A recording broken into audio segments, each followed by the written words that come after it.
Só que essa postura aqui, sem olhar, sem estabelecer contato visual, ela transmite frieza. E essa frieza ela pode ser confundida como indiferença, como arrogância.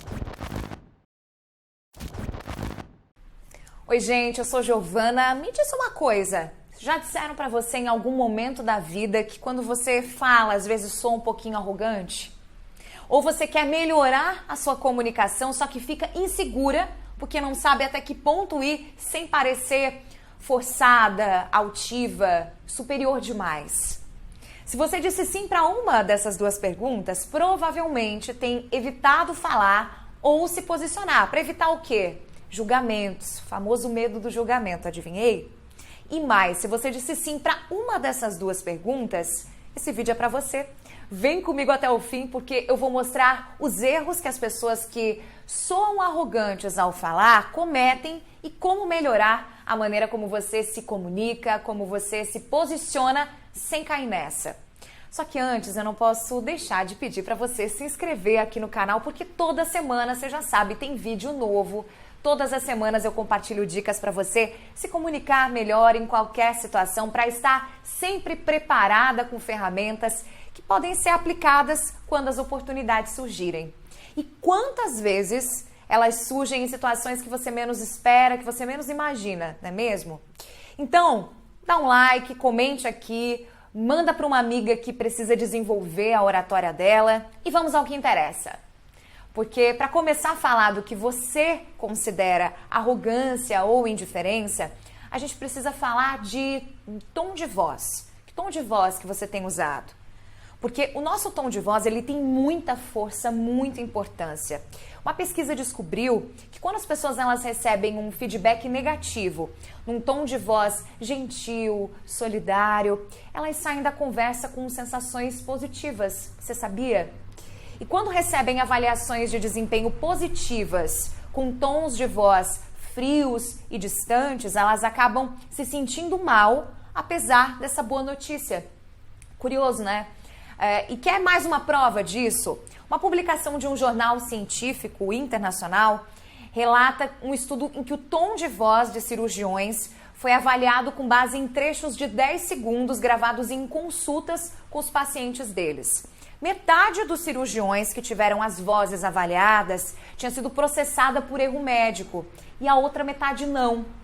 E a voz daqueles que tinham sido processados era muito mais frequentemente avaliada como arrogante e indiferente. Então fica aqui a primeira e uma das principais lições sobre arrogância, o risco da arrogância ao comunicar. Preste atenção no seu tom de voz. E qual dica eu daria para os cirurgiões desse estudo acima com as vozes avaliadas como arrogantes e indiferentes? Peçam a gravação de voz durante essas consultas. Se ouçam, se avaliem, reflitam sobre como transmitir empatia e cuidado por meio da minha voz. Como é que você pode transmitir empatia e cuidado com os outros?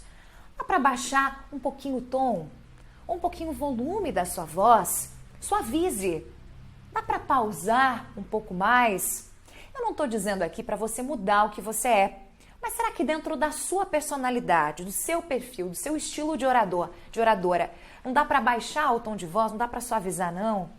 Isso é necessário principalmente em situações mais delicadas, em que o contexto do seu público é mais difícil, em temas que precisam de cuidado ao serem abordados. Se o tema é pesado, suavize.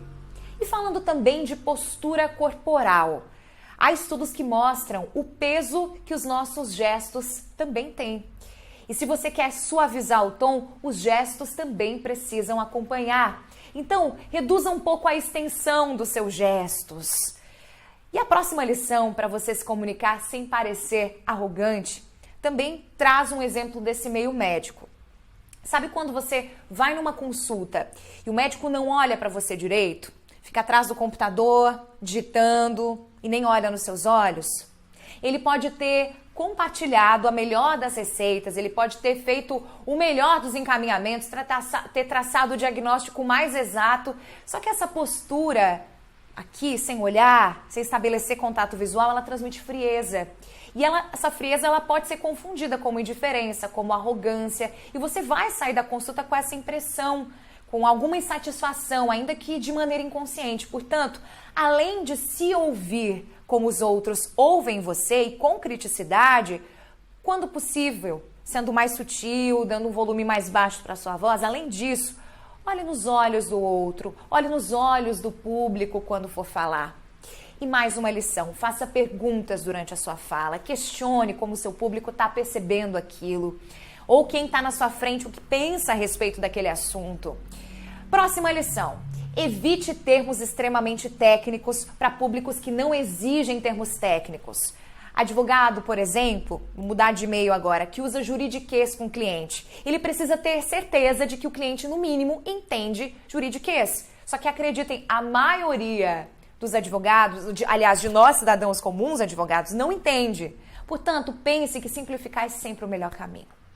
E por fim, uma lição que é chave para evitar a arrogância na sua comunicação. Tire o foco somente de si. Sabe aquela pessoa que você pergunta, sabe se o dólar vai subir? E ela responde, as projeções indicam que sim. Inclusive, vou viajar na semana que vem, nem sei como é que eu vou comprar aquela bolsa que eu queria na viagem. Eu não esperava que o dólar subisse tanto agora e tão rápido. Agora eu vou ter que pensar em um presente mais barato para me dar. Eu. Quanto mais eus couberem no seu discurso, mais você vai caminhar para aquela linha tênue que separa a humanização da arrogância. Não devo mais falar de mim, Giovana? Claro que pode, deve. Mas é preciso monitorar se toda a sua apresentação ou posicionamento não está girando em torno apenas de você, dos seus gostos, das suas dores, das suas vitórias. Porque assim não sobra espaço para você enaltecer as ideias do público, de quem está na sua frente. E acredite, no fim das contas, é na valorização do seu público, é na valorização dessas pessoas que estão oportunidades de crescimento e de construção de boas relações. E tem mais. Será que você precisa dizer que é o mais competente, que é a mais competente, a mais votada, a mais ousada? Ou que tal deixar as suas conquistas, os seus feitos falarem sobre você? Deixar que o público, com base nisso, tire as suas próprias conclusões? E agora? Ficou um pouquinho mais fácil falar sem soar arrogante, pelo menos sem esse medo de soar? Na próxima oportunidade, tire essas ferramentas da bolsa e se posicione, arrase, cresça. E se der certo, claro, eu sempre peço, me conta aqui. Um beijo e até o nosso próximo vídeo.